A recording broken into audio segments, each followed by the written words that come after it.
आज के वीडियो में मैं आपको एक बेस्ट एमएसीडी ट्रेडिंग स्ट्रैटेजी बताऊंगा जिसे सीखकर आप अच्छा खासा प्रॉफिट जनरेट कर सकते हो।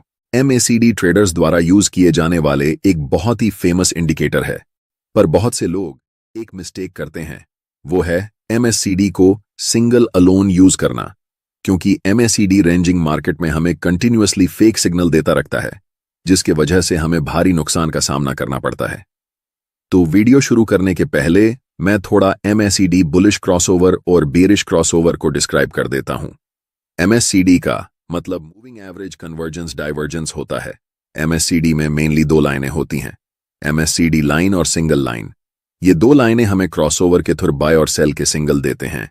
तो जब जीरो लाइन के नीचे एमएसीडी लाइन सिग्नल लाइन को नीचे से ऊपर की तरफ क्रॉस करता है तो ये एक बुलिश क्रॉसओवर होता है, मतलब ये एक बाई का सिग्नल है। और जब भी जीरो लाइन के ऊपर एमएसीडी लाइन सिग्नल लाइन को ऊपर से नीचे की तरफ क्रॉस करता है तो ये एक बेरिश सिग्नल होता है, डेट मतलब सेल सिग्नल होता है। यहां तक अगर आपको समझ आ गया तो हम आगे स्ट्रेटेजी की ओर बढ़ते हैं। तो हमारी जो स्ट्रेटेजी है उसके लिए हम एमएसीडी के साथ 200 एक्सपोनेंशियल मूविंग एवरेज को यूज करेंगे। तो ये स्ट्रेटेजी बहुत सिंपल है। इस स्ट्रेटेजी में हम 200 मूविंग एवरेज को as a support and resistance use करेंगे। तो जब 200 एक्सपोनेंशियल मूविंग एवरेज प्राइस के ऊपर होता है तो ये रेजिस्टेंस का काम करता है, और जब 200 एक्सपोनेंशियल मूविंग एवरेज प्राइस के नीचे होता है तो ये सपोर्ट का काम करता है। आइए स्ट्रेटेजी को एग्जांपल की हेल्प से समझते हैं।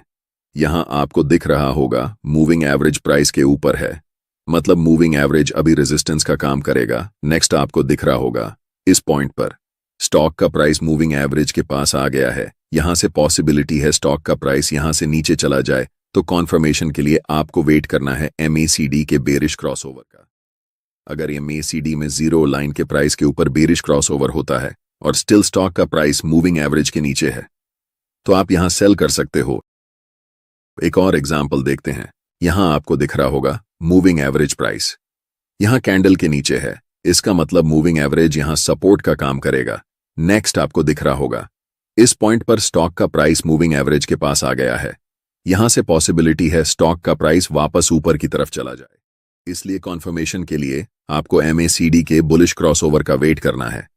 अगर जीरो लाइन के नीचे बुलिश क्रॉसओवर होता है और स्टिल कैंडल यहां प्राइस मूविंग एवरेज के ऊपर है तो आप यहां बाय कर सकते हो।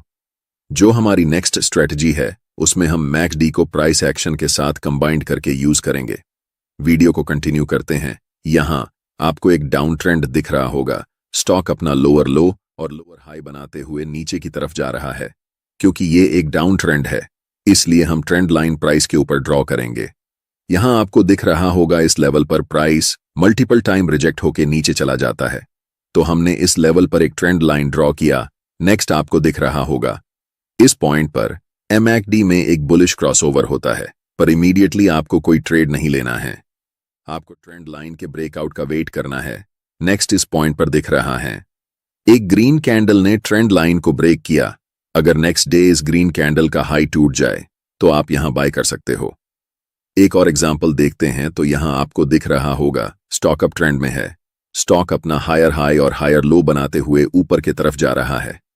क्योंकि ये एक अप ट्रेंड है हम ट्रेंड लाइन प्राइस के नीचे ड्रॉ करेंगे। नेक्स्ट आपको दिख रहा होगा इस पॉइंट पर मैकडी में एक बेरिश क्रॉसओवर होता है, पर हमें इमीडिएटली ट्रेड नहीं लेना है। हमें ट्रेंड लाइन के ब्रेकआउट का वेट करना है। नेक्स्ट आपको इस पॉइंट पर दिख रहा होगा इस रेड कैंडल ने ट्रेंड लाइन को ब्रेक किया है।